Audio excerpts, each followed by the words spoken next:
Value zone hyper mart ఇప్పుడు మన అమీర్పేట్ లో ఈ సెప్టెంబర్ 18న గొప్ప ప్రారంభం.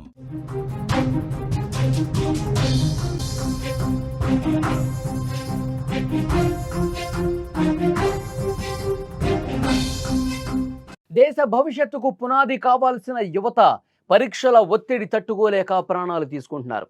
నలుగురికి ప్రాణం పోయాల్సిన ఎంబీబీఎస్ విద్యార్థులు మానసిక ఒత్తిడి తట్టుకోలేక మధ్యలోనే తమ జీవితాలను ముగించుకుంటున్నారు. నిన్న ఒక్కరోజే విశాఖ నగరంలోని వేరువేరు ప్రాంతాల్లో 2 వైద్య విద్యార్థులు ఆత్మహత్య చేసుకోవటం తీవ్ర కలకలం రేపింది. గీతం కళాశాలలో చదువుతున్న విస్మాత్ సింగ్, అలాగే ఎన్ఆర్ఐ కళాశాలలో చదువుతున్న శివాని జ్యోత్స్న అనే 2 విద్యార్థులు తమ ప్రాణాలు తీసుకున్నారు. వీరి ఆత్మహత్యలకు దారితీసిన కారణాలు భిన్నంగా ఉన్నప్పటికీ పరీక్షల ఒత్తిడి, మానసిక ఆందోళన ఇలాంటి అంశాలు ప్రధానంగా కనిపిస్తున్నాయి. హిమాచల్ ప్రదేశ్కు చెందిన 20 ఏళ్ల విస్మాత్ సింగ్ గీతం వైద్య కళాశాలలో ఎంబీబీఎస్ ఫస్ట్ ఇయర్ చదువుతున్నాడు. బుధవారం ఉదయం కళాశాల భవనంపై నుంచి దూకి ప్రాణాలు తీసుకున్నాడు. తోటి విద్యార్థులతో ఎంతో కలివిడిగా ఉండే విస్మాద్ ఇలా సూసైడ్ చేసుకోవటం అందరినీ షాక్కి గురి చేసింది. విస్మాద్ తన గదిలో రాసిన సూసైడ్ నోట్లో "ఈ లోకంలో నేను బతకలేను, ముందు వెనక బురదే, నాకు ఇంకొక జన్మ వద్దు" అంటూ పేర్కొన్నాడంటే ఈ వ్యాఖ్యలు అతని మానసిక వేదనను, జీవితం పట్ల అతని నిరాశను చాలా స్పష్టంగా కనిపిస్తోంది. పోలీసులు మృతదేహాన్ని స్వాధీనం చేసుకుని అతని తండ్రి ఫిర్యాదు మేరకు కేసు నమోదు చేశారు. ప్రస్తుతం పోలీసులు విస్మాద్ చనిపోవటానికి గల కారణాలు తెలుసుకునే పనిలో ఉన్నారు. కానీ ఆ సూసైడ్ నోట్లో మొత్తం జీవితం అంధకారం అయిపోయింది, ఇక జీవితం లేదు, ముందు చూసినా వెనక చూసినా అంతా బురదే కనిపిస్తోంది, నాకు అసలు ఇంకో జన్మ కూడా వద్దు అంటూ అతను సూసైడ్ చేసుకున్నాడంటే పరిస్థితి ఏ విధంగా ఉందో అర్థమవుతుంది. అతను మానసిక వేదన స్థాయి ఏ రకంగా ఉందో అర్థమవుతుంది. ఎంత మానసిక క్షోభ అనుభవించాడో అర్థమవుతుంది. అంటే చదువు మీద ఒత్తిడి ఎక్కువగా అయిపోయి ఈ విధంగా చేశాడా, వేరే కారణాలు ఏమైనా ఉన్నాయా? ఈ సూసైడ్ నోట్లో కూడా ఒకసారి పరిశీలిస్తే ఇతను నిజంగా రాసిందేనా, లేకపోతే బలవంతంగా ఎవరైనా రాయించారా, ఇది సూసైడా కాదా అనేది కూడా చాలామంది అనుమానపడుతున్నటువంటి విషయంగా కనిపిస్తుంది. ఎందుకంటే ఫ్రెండ్స్తో చాలా కలివిడిగా ఉంటాడు, చాలా సరదాగా ఉంటాడు. ఇలాంటి విస్మాత్ సూసైడ్ చేసుకొని చనిపోవటం ఏంటని చాలామంది క్వశ్చన్ చేస్తూ ఉన్నారు. కాబట్టి పోలీసులు ఇన్వెస్టిగేషన్లో వాస్తవాలు బయటకు వస్తాయి. అనకాపల్లి జిల్లాకు చెందిన 21 ఏళ్ల శివాని జ్యోత్స్న కూడా నిన్ననే ప్రాణాలు తీసుకుంది.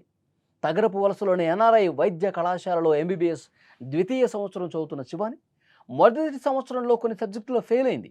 ఆ పరీక్షలు తిరిగి రాయటానికి ఆమె 2 రోజుల కిందట విశాఖలోని మేనమామ ఇంటికి వచ్చింది. బుధవారం రాత్రి వాకింగ్ కోసం మేడపైకి వెళ్లిన శివాని 5 అంతస్తుల భవనం మీద నుంచి దూకేసింది. ఈ ఘటనలో ఆమె తీవ్రంగా గాయపడింది. సమీపంలోని ఆసుపత్రికి తరలించగా అప్పటికే చనిపోయినట్టు వైద్యులు చెప్పారు. చదువులో ఒత్తిడి పెరిగిపోతుంది, పరీక్షల్లో ఫెయిల్ అయిపోతున్నాం, 10 మంది పరువు పోతోంది, ఇలాంటి ఆలోచనలు యువతకి ఎక్కువైపోయినాయి.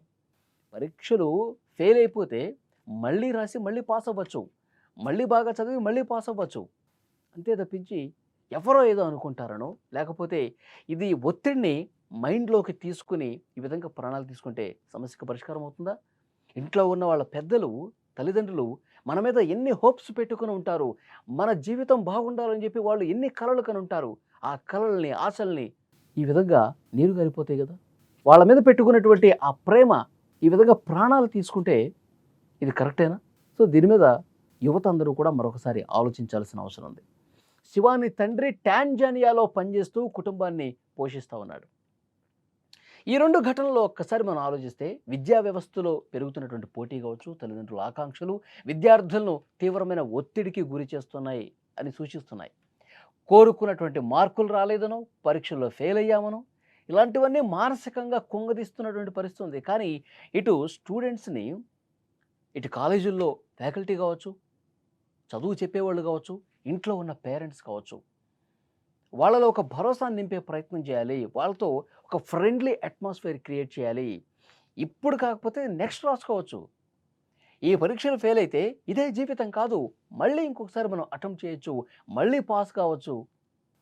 ఒక్క సబ్జెక్టు ఫెయిల్ అయినంత మాత్రాన, ఇప్పుడు ఒక్క సబ్జెక్టు మీద నీకు పట్టు రానంత మాత్రాన నువ్వేమీ జీవితాన్ని కోల్పోవాల్సినటువంటి అవసరం లేదు. మీకు అండగా మేమున్నాం. మీకు భరోసా కల్పించే ప్రయత్నం చేస్తాం. నువ్వు ధైర్యంగా ఉండు. ఇంకొకసారి రాయి. ఫెయిల్ అయితే మళ్ళీ రాయి. మళ్ళీ రాయి. విజయం సాధించవచ్చు.